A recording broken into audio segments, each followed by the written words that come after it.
And I just turned around and I hauled ass out of there. I was done. I wasn't dealing with that. The hypocrisy of the cult is one of the things that turned me away the quickest. When I turned my headlights on, it turned and looked at us, and one of the things I remember the most were the eyes were glowing red. I see an orb of light. It is just circling these steps like it is waiting for me.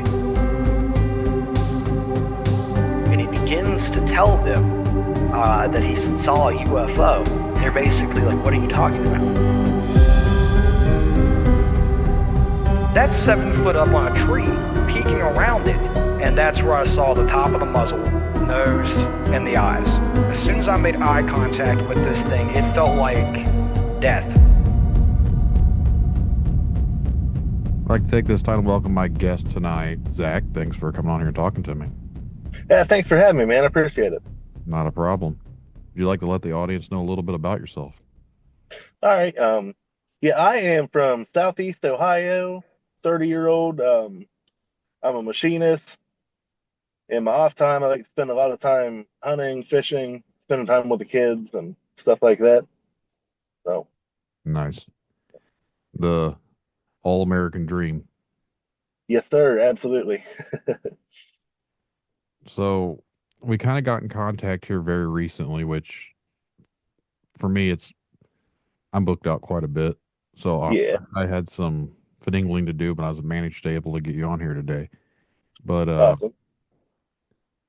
would you like to dive into it, or you want to kind of set it up, or how do you want to go about it? Well, yeah, I guess the best thing to do would be describe, this was, I believe, 2011. I was 16 years old. Basically what it is, probably had to get into that first. Yeah. Had a Bigfoot sighting back in 2011. Mm-hmm. So that'll be what I'm going over this evening. Okay. Yeah, so basically, I said, go ahead, man. Yeah, you're good to go. Oh, okay. Yeah, basically, like I said, 2011, 16 years old, junior in high school. It was springtime, and it was the night before opening day of turkey hunting season. And like I said, Southeast Ohio.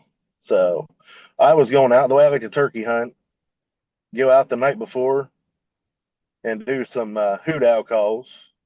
And when you do the hoot owl calls, the turkeys, whatever tree they're roosting in, they'll gobble for the night. So that way you'll know where they're going to be at in the morning, so you know where to hunt. So this place is only, actually, as the crow flies, maybe a little over a mile from my house right now, even. So yeah, I had just got my license recently. Drove down there to it was publicly in Wayne National Forest. Anybody's familiar with Ohio? Actually, it's national. So yeah, anybody familiar with Wayne National Forest? It was out there. So there's a little gas well road. I get out of the car and start walking. I get maybe 100 feet down the path, and I get this weird smell. And I'm looking around. I'm like, man, that's weird. There shouldn't be no dead animals. Nobody's been hunting anything yet, so it's not like a poacher or anything just left a dead animal. Looked around, couldn't find nothing. So I start walking a little more, and then I start hearing leaves crashing, like there's an animal around somewhere, and I didn't see anything. Just keep on trucking along, and then I get maybe 200, 300 yards down the gas well road, and I got a real big whiff of it. And I look down, there's a little ravine off the side of the road, side of the gas well road. And I look down there, and that's when I saw something. It was behind a tree. I looked, and I saw just a little movement. So I started studying the tree. Tree was roughly 70 feet, I believe, down the hill. And the more I looked, I'm like, man, that looks like a hand. And about that time, it stuck its head out. And I knew a lot of people, when they see Bigfoot, they say they don't really know what it is. I knew instantly. There's no mistaking that. He ducked his head, looked around the tree at me, and I looked at him. We made eye contact for probably 5 seconds, just stared at each other. And then he took off running. A lot of people, they say when they see Bigfoot, which I don't know if there's different kinds, what the deal was, but yeah, a lot of them, when they see Bigfoot, he'll either, go towards them or, slowly walk away. Now, this one, it ran like a deer. Like when you're in the woods and you jump a deer, Yeah. it ran. And man, I tell you, for like 2 minutes, I could hear leaves crashing through the woods. So he had to have been making some good coverage too. He was taking probably each stride he took was probably 3 to 5 feet. What did And the yeah, face just all the way down through there, man. You'd hear it for like 2 minutes. What did his face look like? Kind of like the movie Harry and the Hendersons a little bit, but not exactly. The hair was he had kind of hair like a man, like really long hair like a man who hadn't cut his hair before. Mm-hmm. And then, kind of for the rest of it, you could see his cheeks. And it wasn't necessarily a beard, but it wasn't just hair on his face either. I don't know how to really explain that, but yeah, the best thing I could really explain was that Harry from Harry and the Hendersons, but he had really long head hair. Kind of like this Jack Link's looking Sasquatch. In a sense, yes, but so much more realistic. So much more realistic. So, Harry and the Hendersons, I always thought as a kid, I love the movie. I actually let my kids watch it here a couple of years ago. Yeah. And, I don't ever correlated that to looking like what I thought a Bigfoot would look like. It doesn't look like Patty or anything like that. So Yeah, no. it was very like overdone, I think. But again, I've never seen a Bigfoot, so I can't really say. Yeah, yeah. But no, I'm trying to picture like what would you say the fur and skin color were? The fur and the skin color, almost like a person with brown hair. Not like real dark, but not light either, like medium, light to medium brown hair, I'd say. Now the nose, this is where I've noticed that there's different descriptions of how people describe the nose. Some claim it has more of a human looking nose, some others say it has more of a primate looking nose. What did it look like to you? To me, it looked like it had a human nose, but not like your average human nose, like kind of like a person that, if they have like a fairly flat nose, Mhm. it was kind of like that. More So yes, it was a human nose, but more of like an abnormal human nose. so more like a flared up type of a nose. Yeah, Okay. yeah. Now that is how tall do you think it would have been if you could guess? Well, from looking down the hill, it was hard to tell. 6 to 8 feet, probably roughly around 7. But he's pretty high up. Mhm. That was a big oak tree. So, and as far up as a notch, I'd say about 7 feet. His head went up to about where the first notch in the tree was. Did this have any sort of impact on you for like going out in the woods? Not really. Maybe for a couple days. I definitely didn't go back and hunt that spot the next morning. Did it ever Yeah, like, Bigfoot's something. Oh, go ahead. I was just gonna say, did it actually make you more interested in the whole topic in general? Yes, it did. Okay. Yeah, not a whole lot of people really believed me when I told them about it, but you'll have that. That's part of being a believer. So That's part of the stigma when it comes to anything like this is I don't know what the point of someone making up a story would be. oh, exactly, yeah. You're going to get ridiculed about it. You're going to get said you're a liar and you're going to get made fun of. So there is no fame or glory of saying, oh, I saw a Bigfoot. Unless you bring in a body or you faked evidence or something like that, try and get some notoriety. Just saying you saw something doesn't get anything for you other than people thinking you're crazy. Yeah, exactly. Yeah, that's all you get really out of the whole thing's judge. So yeah, That yeah. is Occasionally you'll find somebody that believes, but other than that, yeah, people just look down on you for it. So that is why I wish that people would not be so judgmental, but at the same time, it's like I said something about this today. There has to be some sort of skeptics out there because there are people who just go out there and make fake evidence. They're frauds. They try and capitalize on whatever they can just for some monetary profits. But yeah, then you have people who legitimately have these experiences, and then you see people that come out there and post some straight up nonsense just because they think it's funny.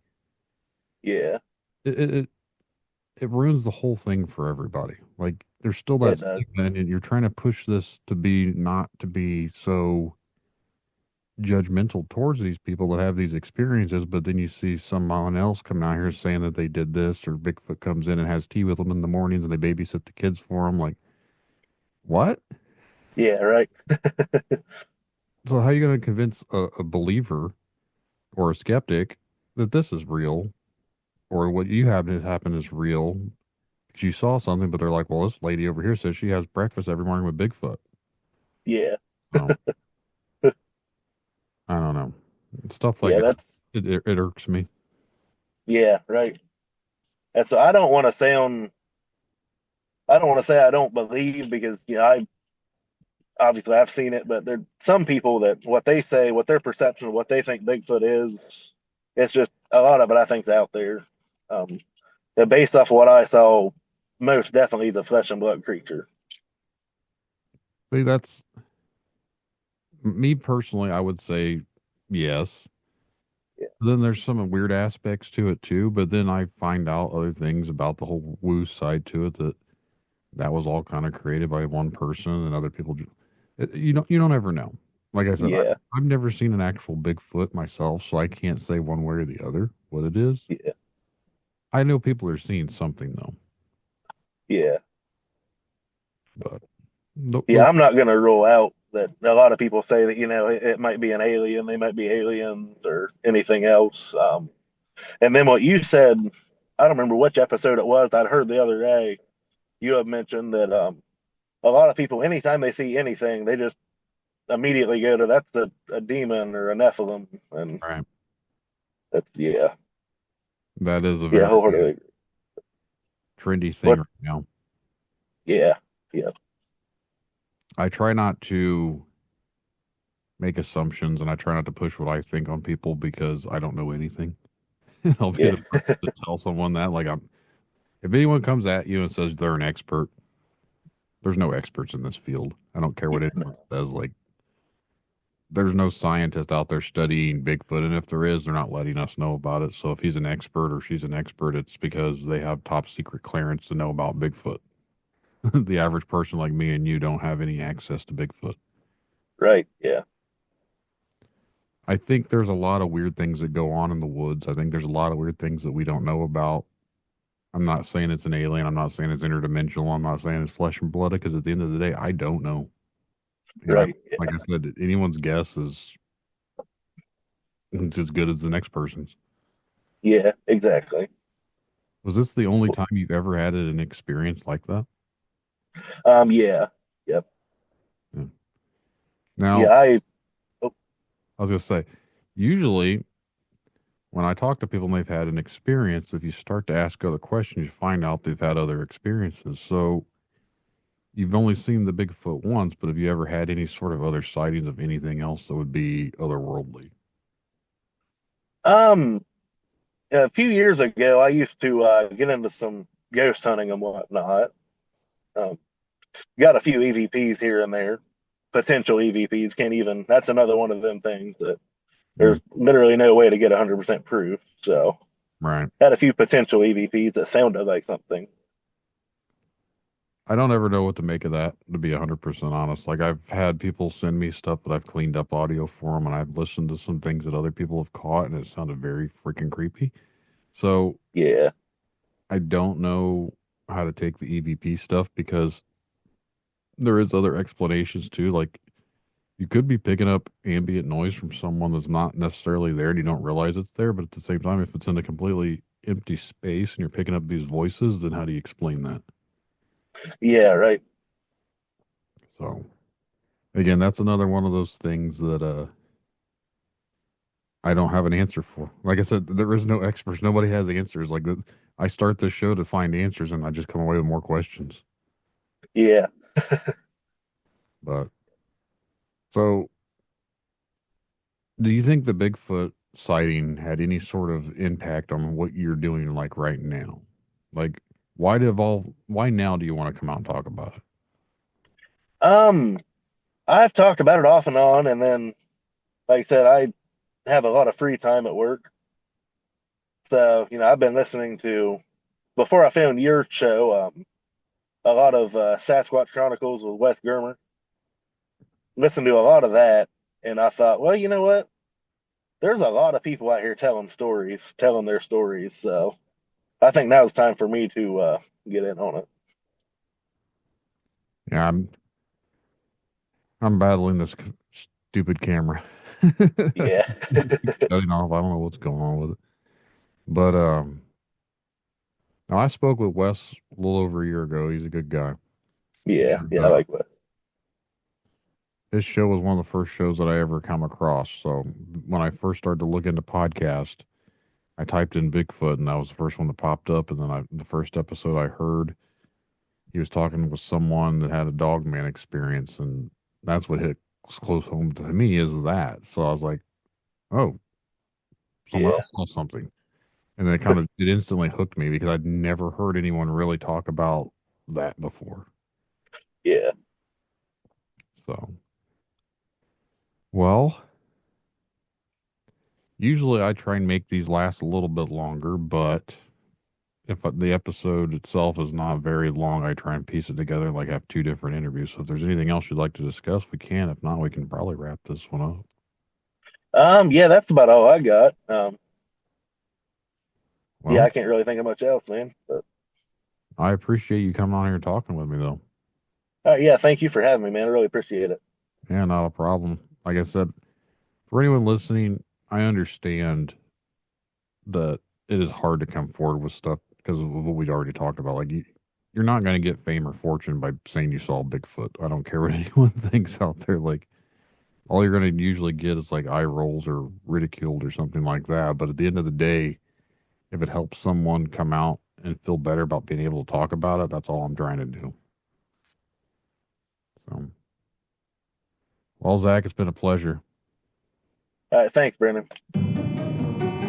But Michael, he's on the line now, so we're going to dive on into that. So thanks for coming on here tonight and talking with me. Hey, glad to be here. I love doing shows. Yeah, thanks for being here. Would you like to let the audience know a little bit about yourself?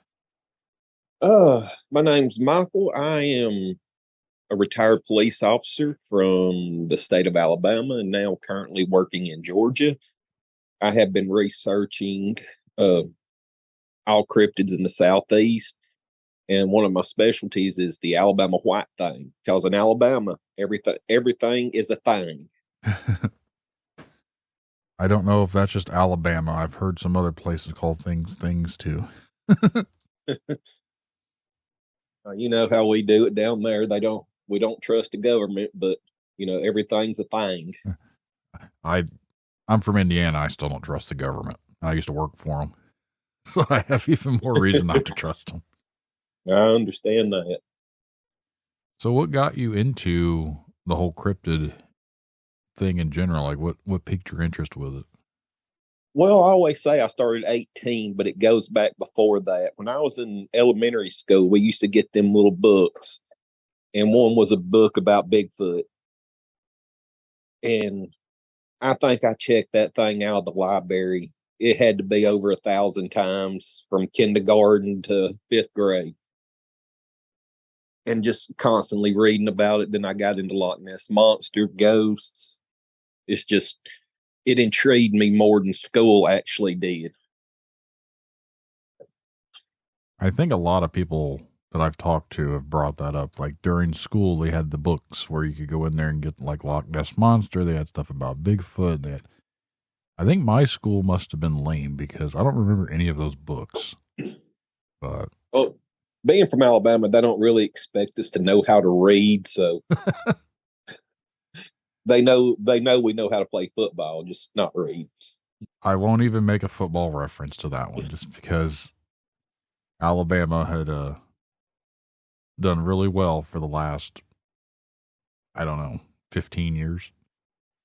So you guys pretty much had the whole college football thing in your hands. That's true, but a lot of people don't believe it. I'm more of a rugby guy. See, I've heard people talk about it, but I don't know of any schools in my area that actually do rugby. Well, pretty much every college in the Southeast has a team. It's just not as popular. Like I said, I don't know of anything around here that has rugby, so maybe it's more of a Southern thing. I'm sure the bigger schools have it, but I don't ever hear about it. Yeah. But anyways, like the cryptids and everything else, you'd mentioned the white thing. Do you want to talk a little bit more about that with the audience? Sure. The Alabama white thing itself is more than just one being. It is 4. You've got the most popular one is, everybody says, is an albino Sasquatch, which that's one definition of it. But another one is an older, grumpy. Think of Clint Eastwood's character in Gran Torino. The guy sitting there, "Get off my lawn." That one. He's grumpy. He's not happy. People's building homes and they're interfering in his yard. So, I mean, he's been known to throw trash cans, just pitch a fit. Then you have the cat-like being. It's not near as aggressive, and everybody talks about it's a lot nicer. I don't know. I've never seen it. Then you have the Wolfman perspective, and it's basically a solid white dog man, which is kind of like the one I seen on patrol one night. It looked more like a husky that was standing up on 2 legs with human features. And then you have what's popular in South Alabama. It's a being of white light. Nobody really has all the answers to it, but all the studies I've done, research, groundwork, the Sasquatch one is very popular and very well known in central Alabama, around Birmingham, Shelby County, St. Clair County, even up north Alabama. It kind of crosses into the Dogman like version of it. In Madison, Morgan, Limestone, and Lawrence counties. The cat-like being's been seen in Cleburne, Calhoun. It's around Mount Cheahaw, which is freaky in its own right, and I'll get into that in a little bit. The being of light is more popular and around the beach, Gulf Shores, Mobile, that area. We actually were in Gulf Shores. It'll be 3 years here now. We were down there for spring break in 2022. It's beautiful. Love it. Yeah, we were right on the beach. We had a condo or timeshare or whatever they want to call it. We rented that out. But we definitely had a lot of fun. But driving through there, I can totally tell on our trip through the trees, and obviously coming down from Indiana, we had to drive through the mountains and like going through Tennessee and all that other areas. Like the whole time I'm just thinking, I was like, this is like prime Bigfoot area. Oh yeah. I'm trying to think of the interstate. I know y'all hit I-59 coming through DeKalb and down to Etowah, and DeKalb County has a lot of freaky stuff going on. It's there's a town called Fife, Alabama. It's the UFO capital of the state of Alabama. They even have a festival, UFO Days. And plus, I have reports left and right of weird howls coming from Little River Canyon. It's one of the national parks there. Even in like downtown Fort Payne, I'm getting people calling and reporting it. There seems to be an uptick in the last couple of years, at least maybe because I've been doing the show and I've been paying more attention, but I feel like there's a lot more people talking about this type of stuff. There's been a lot more sightings of stuff. Have you noticed that too? I have, and I think there's just as many back in the day. People are just now more feeling more comfortable talking about it. It's not For as years. it's For not as years, taboo. everybody was like, "You're just crazy. You didn't see it." Now people's listening more. Right. I feel like now the stigma isn't as thick as it used to be. I think a lot of the TV shows like Finding Bigfoot and some of these other things that are out there now has helped kind of remove some of that hokiness to it, I guess. Like people used to laugh or talk about, but now I think there's still a little bit of disbelief to it, but I think more people are starting to turn to the fact that they're all right mentioning, you know what, it's all some weird shit. You know? Oh yeah, there's definitely weird shit out there. Yeah. So I can attest to that, and I know plenty of people that can also agree that they've seen some weird things. So there's definitely stuff out there that we don't know about and we can't explain, but people see it every day. Lord, yes. I mean, I've been getting calls from the city I live in right now. People seeing things like in our downtown area. I mean, our downtown area, there's 3 rivers here. I mean, it's a haven for anything. And restaurants and everything, they don't really have to hunt for a meal. They can just go to a dumpster now.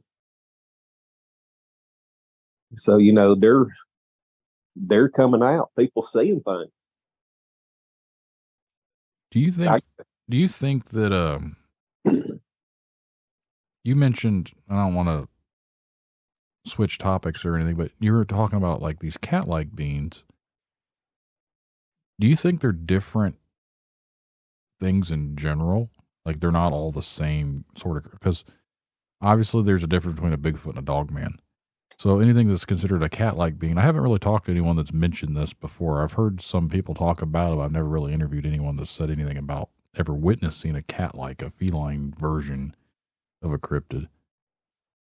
So do you think this is like a Dogman, but like I don't want to call it Catman, but something like that?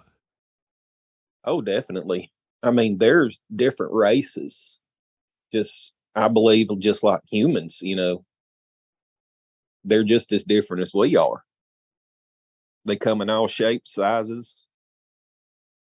I mean, there's no way there could be, you know, just one. I'm trying to convey a way of saying it without sound like a know-it-all, so I don't know anything. But for me, it's like, I think there's things out there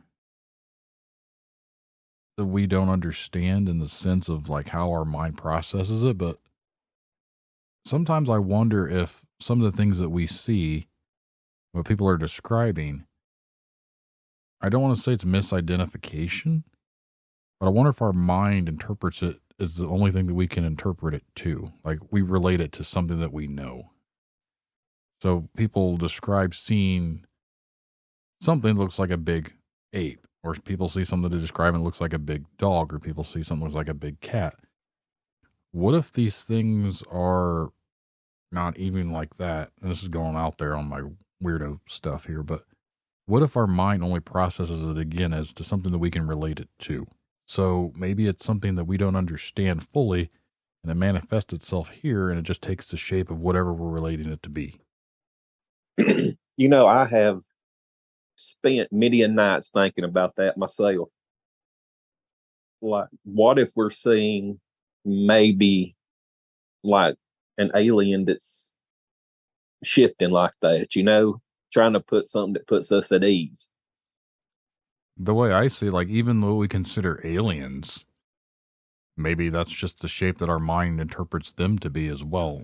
Like, and I don't want to get all spiritual or weird or anything like that, but what if a lot of this stuff is something from a different plane of existence, and when it enters our reality, our world, it has to take the physical characteristics of something in a 3D realm, so it takes the form of these other things, and that's how it manifests itself. It's very possible. You know, I've heard people talk about different dimensions. I'm kind of on the fence about that, where it's possible. Anything's really possible, but I don't really subscribe to that myself. I believe some of these things have always been here and they possibly evolved. Like Sasquatch itself could have evolved from the Gigantus Pithecus,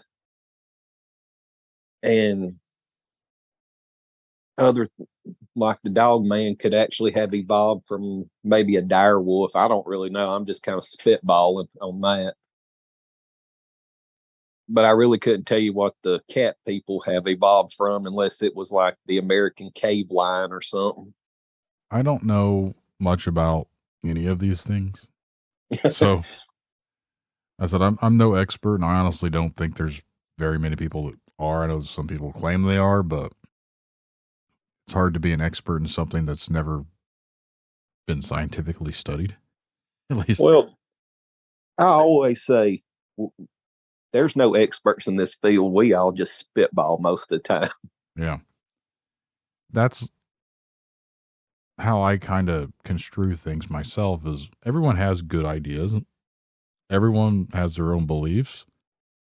And some of them are right, some of them are wrong. Maybe none of them are right. I mean, like, no one really knows, but I get so irritated with people that start to argue their opinion. And I agree. Their opinion doesn't mean anything, because unless there's some sort of actual proof to back up the opinion, again, it's just an opinion.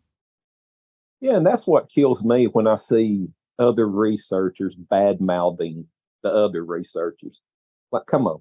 They ain't none of us experts in this. Yeah, some of us just have researched something more than the other. I've said it plenty of times, and I'll always say it. This is a very toxic field to get into, and I didn't realize it. You would think a lot of people would want to work together and try and solve these weird mysteries and phenomena of what these things are, and all this weird paranormal stuff to it and all those other aspects. But yet, instead of doing that, everyone is out to get that first stake of claiming it, and they want that glory from it. So it's all competitive, and everyone's arguing and fighting, and it's like a toxic boiling point for a lot of people. It really is. And I have friends, you know, every one of us has researched something different. Like me, I spent all my life doing things from the Southeast. You know, that's me. I have other friends that's knows more about skinwalkers and stuff like that, and I know nothing about them. And I'm glad if I need something, I can just pick up the phone and call them, you know? Mm-hmm. That's what I like. We all specialize in something different. It's always good to have people that you can relate to and talk to, because sometimes you can spitball off each other, get some ideas. And for me, though, it's like, in person wise, I don't really have anyone around here that's actually into this sort of stuff. So for me, on my own, I'm kind of like the weirdo in my area, because I feel like I'm out here trying to do this documentary, and I think 90% of the people around here probably think I'm like the town loco. Oh, I'm so used to not people.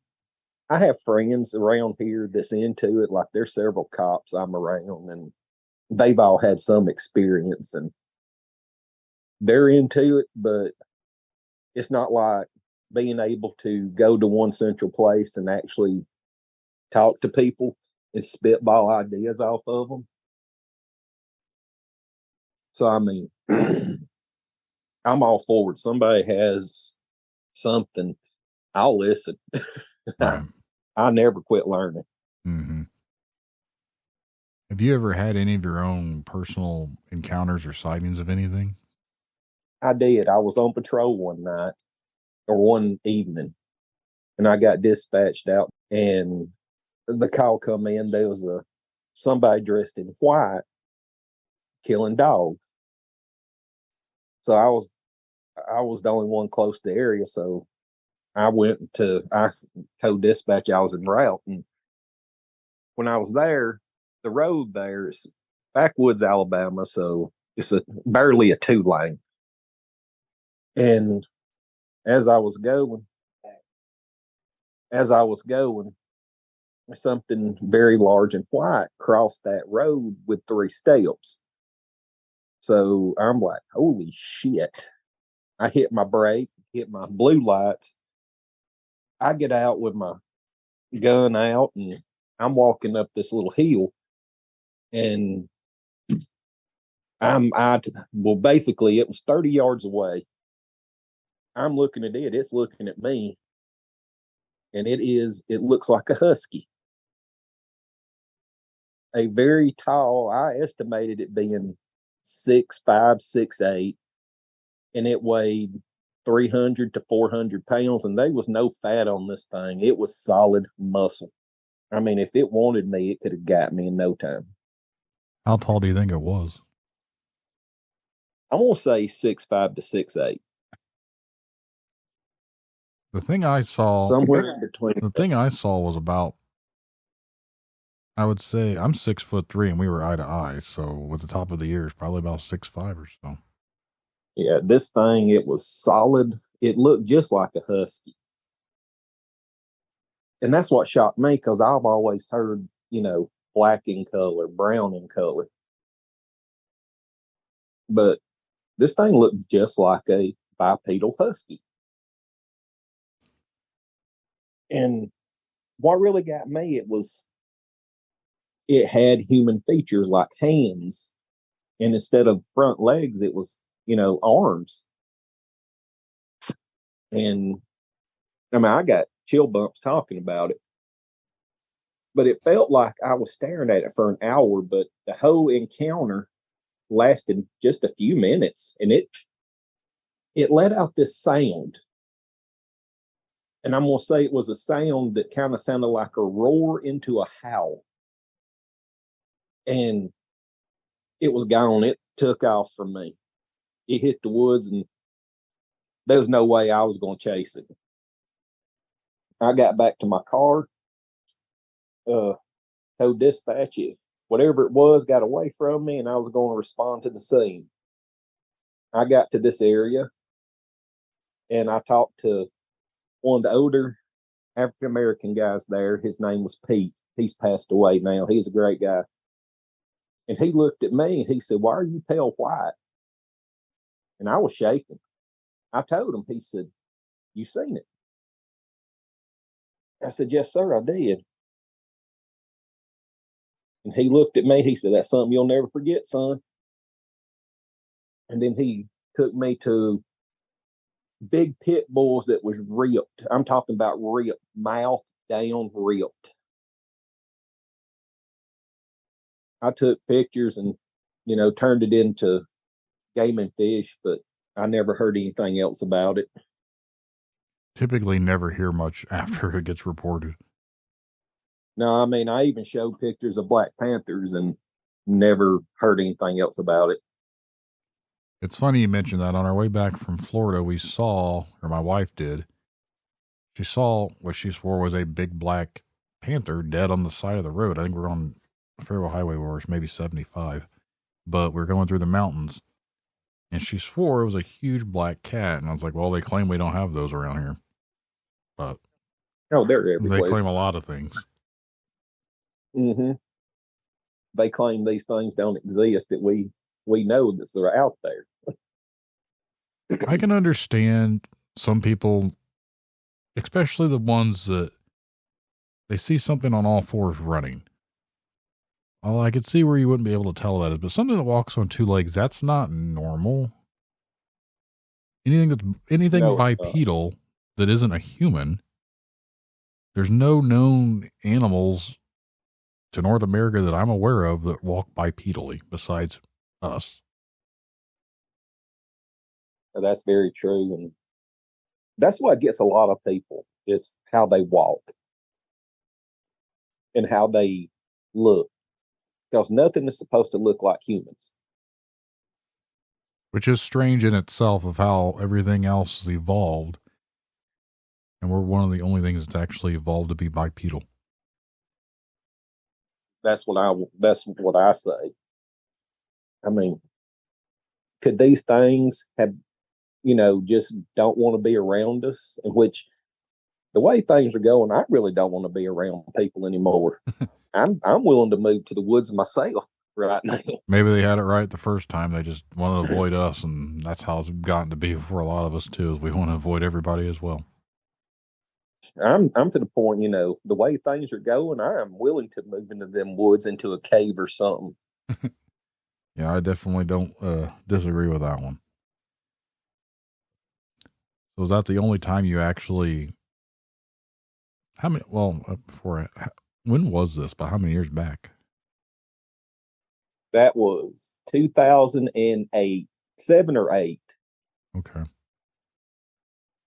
If it was 2007, that's kind of interesting because that's when I saw it. And there's a rumor that's been floated around on the internet that a lot of these creatures come out in years that end in 7. I don't know how true that is. I know I brought it up before. I know it's been on some other stuff too, but if you search around, there's been internet rumors of werewolves or whatever people call dogmen or whatever. I think they're kind of one and the same. I think when people say they see a werewolf walking around, I think it's been a dogman. I don't think it's a person changing into a dogman, but what do I know? But yeah, I don't believe that myself. I don't believe somebody can morph into a wolf, right. But I've seen documents and I've seen websites or whatever that have talked about there's been a lot of sightings in years that end in 7. And I don't know how that correlates to anything, but that's something that I've come across. Well, I've also heard that, and this come from a guy, he's a doctor, he's from Kenya. And he told me that the veil is starting to break more and more. That's their belief. And he said, you can think of some of these things as guardians. You can think of some of these things as evil. And he always said, I don't have the answer to that. And I'd never really got into that, the veil is breaking or any of that.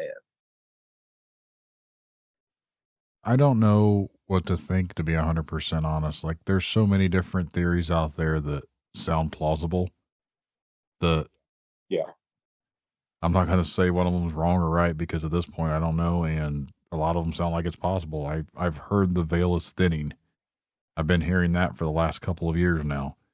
I don't know what. I think it was odd that the Pope was shaking when he opened that door.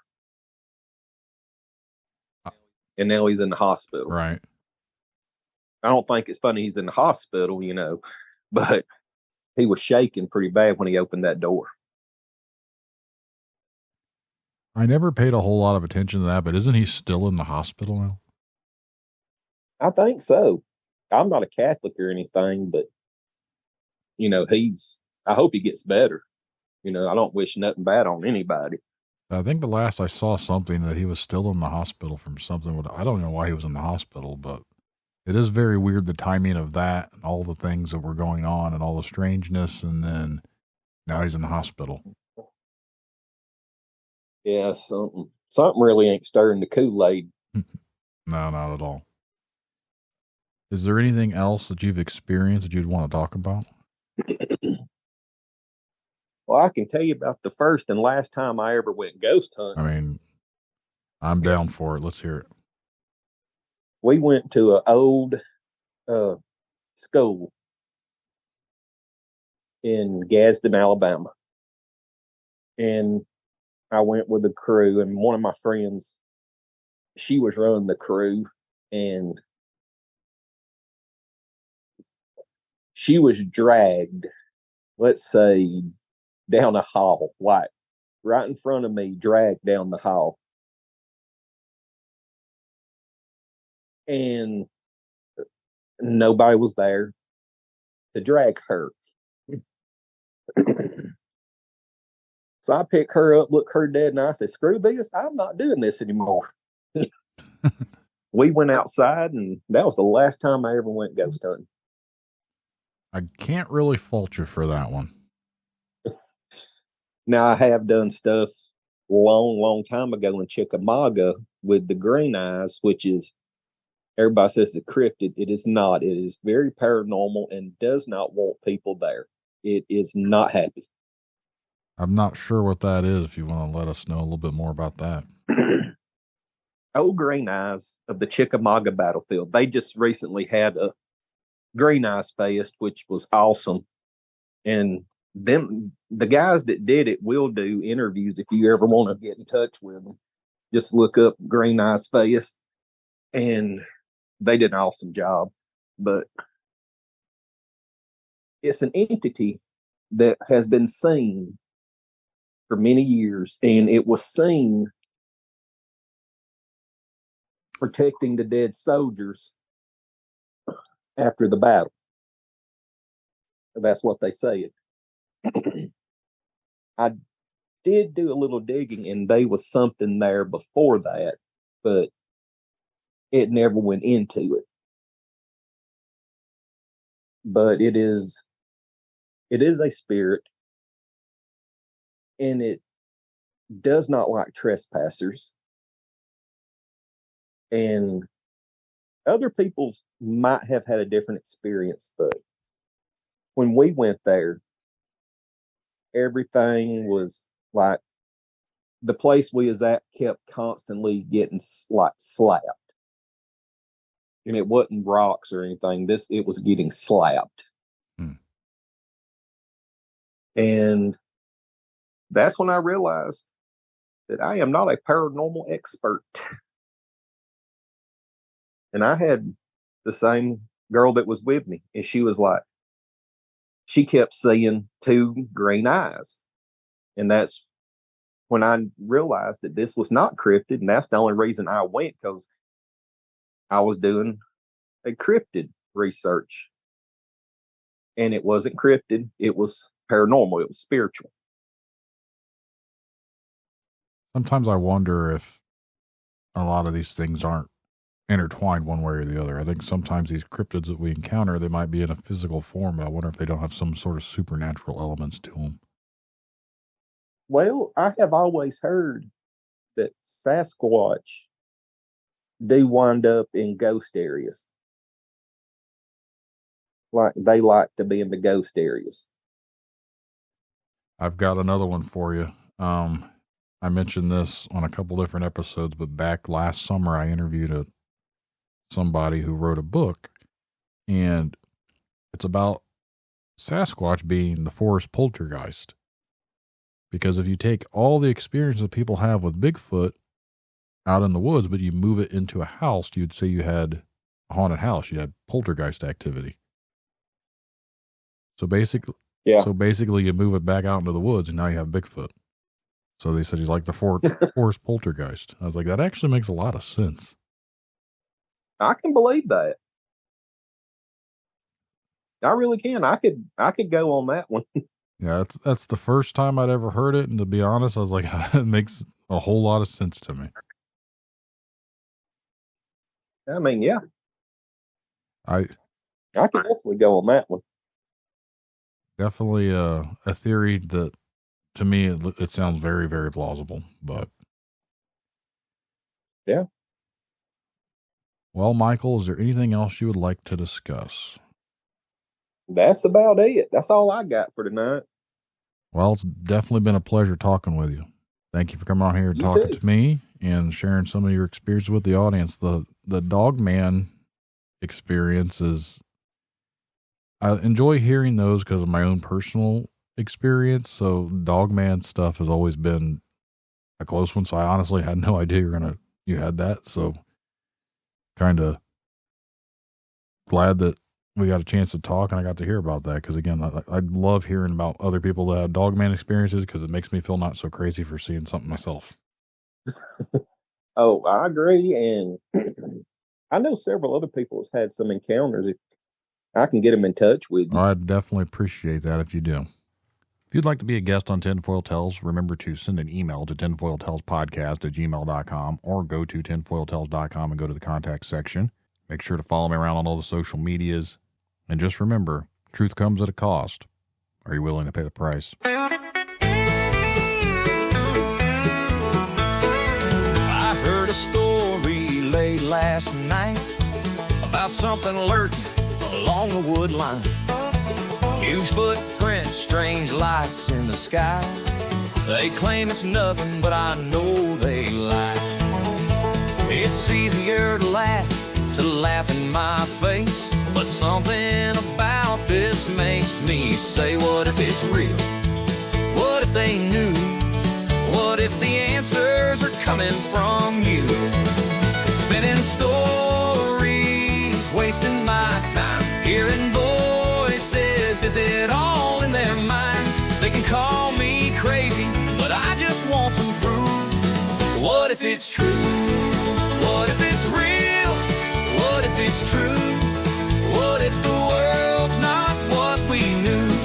Tinfoil tales pulling me in, a story that starts where the logic ends. What if it's real? What if it's true? The answers are waiting, they're waiting for you. They see a dogman walking, or maybe a mothman flies above the buried giants, hidden beneath the lies. They say it's just stories, it's all make-believe.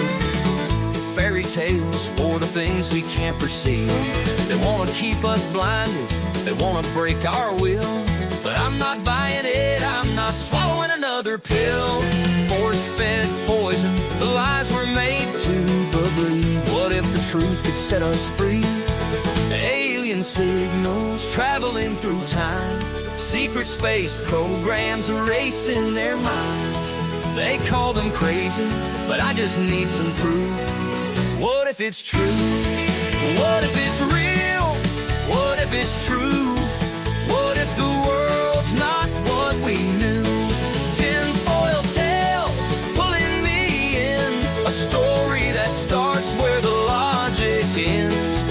What if it's real? What if it's true? The answers are waiting, they're waiting for you. They laugh, they lie, we all could die, but the signs are there if you open your eyes.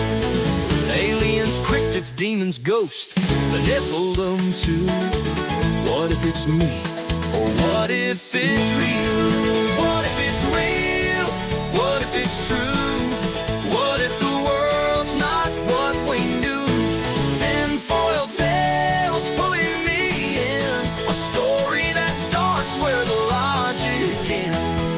What if it's real? What if it's true? The answers are waiting, they're waiting for you. It's all in our heads, it's all in our minds. These voices can't be silenced, the truth must rise. Tinfoil tales, it's pulling me through. What if it's real? What if it's true?